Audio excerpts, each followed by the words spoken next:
Now let's talk about format painter. Format painter एक बहुत ही powerful tool है जब आप बात करते हैं कि जब हम मल्टीपल चीजें एक किसी पर्टिकुलर सेल पे अप्लाई करते हैं एंड वही चीजें आपको दूसरे सेल्स में भी अप्लाई करनी है, बट क्योंकि आपने मल्टीपल चीजें अप्लाई की है तो वही काम बार बार करना आपके लिए बहुत मुश्किल होता है एंड टाइम टेकिंग भी।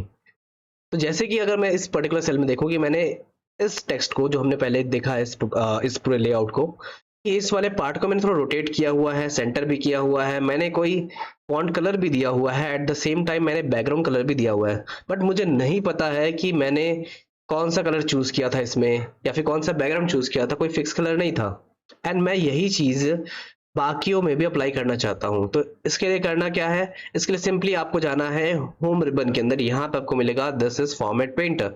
फॉर्मेट पेंटर चूज करके मैंने जस्ट जहां पे भी आपको सेम फॉर्मेट अप्लाई करना है वो अप्लाई हो जाएगा। ध्यान देंगे सिर्फ और सिर्फ ये फॉर्मेट को पेंट करता है। फॉर्मेट यानी कि जो भी आपने colour, format, font size, orientation, ये सारी चीजों को जो भी आपने सेट किया था वो सारी चीजें ही वो पेस्ट कर देगा। जैसे ही मैंने फॉर्मेट पेंटर चूज किया, आप देखिए कर्सर के पास एक पेंट ब्रश आ गया है। इसका मतलब वो सेम चीजें को पेंट कर देगा। जैसे ही मैंने क्लिक किया तो सेम ओरिएंटेशन, सेम सेटिंग्स जो हो गए आपके फेब्रुअरी वाले सेक्शन में भी आ चुके हैं। नाउ लेट्स से मुझे यही फॉर्मेट नेक्स्ट में भी करना है, बट जैसे ही आप नोटिस कीजिए कि जब जब मैं ये चीजें कर रहा हूं ना, तो ये ऑटोमेटिकली जो हमारा पेंट ब्रश है वो हट जा रहा है। अब उसके लिए आप चाहते हैं कि आपका पेंट ब्रश कांस्टेंट रहे, तो उसके लिए आपको करना क्या है, जस्ट डबल क्लिक कीजिए एंड आपका पेंट ब्रश कांस्टेंट रहेगा। आपको जहां जहां अप्लाई करना है वहां वहां आप अप्लाई कर सकते हैं। एंड अगर आपको इसे हटाना है तो आप सिंपली एक बार क्लिक कीजिए इसको वापस, या फिर आप एस्केप बटन दबा के भी इस चीज को हटा सकते हैं। बट क्या हो कि अगर यही जो मैं फॉर्मेट पेंटर जो है वो मैं एक रेंज के लिए अप्लाई करना चाहूँ, क्या ये पॉसिबल है? बिल्कुल पॉसिबल है। जैसे कि अगर एक लेट्स से कि ये पूरा डेटा है, ये हमने फॉर्मेट ऑलरेडी कर लिया है, बट यहाँ पे देखेंगे हम सेम फॉर्मेट में एक डेटा दिख रहा है। अब मुझे वापस ये चीजें अगर मैं करने जाऊँ तो टाइम लगेगा। मैं चाहता हूँ ये पूरा का पूरा फॉर्मेट सेम जैसा यहाँ पे है सेम वैसा ही हो जाए। तो उसके लिए मैंने जस्ट इसके रेंज को सिलेक्ट किया, starting cell and then the ending cell. मैंने बताया है आपको कि कैसे आप एक रेंज को सिलेक्ट कर सकते हैं।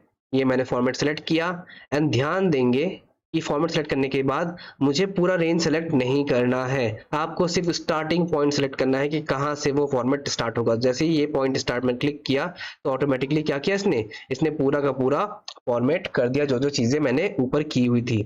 अब ध्यान देने वाली बात यह है कि लेट्स यहाँ पे देखेंगे कि यहाँ पे कितने नेम है, यहाँ पे 5 नाम है, ठीक है, करेक्ट। एंड यहाँ पे भी 5 नेम्स ही है।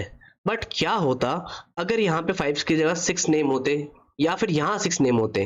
तो होता ये कि जो लास्ट वाला सेल है, या फिर लेट्स से कि इसके बाद कोई नेम है, इसके बाद कोई नेम होता, तो यहाँ पे लास्ट वाले सेक्शन पे आपका कोई भी फॉर्मेट नहीं हो पाता एंड ये जितनी फॉर्मेटिंग है एक से शिफ्ट हो जाती, एक से ऑफसेट हो जाती। अब इसका क्या समझ में आ रहा है हमें? इसका मतलब ये समझ में आ रहा है कि जब हम फॉर्मेट पेंटर का यूज करते हैं एक रेंज के लिए, वो जो आप जहां पे भी ये फॉर्मेट पेंटिंग करने वाले हैं उसका जो लोकेशंस है, हर एक सेल का लोकेशन सेम होना चाहिए जैसे कि प्रीवियस रेंज में था, वरना क्या होगा, आपका जो फॉर्मेटिंग है वो चेंज हो जाएगा। तो जो नंबर ऑफ सेल्स है और उनके जो अरेंजमेंट्स है वो सेम होने चाहिए when you are talking about the format painter. So this is all about the format painter.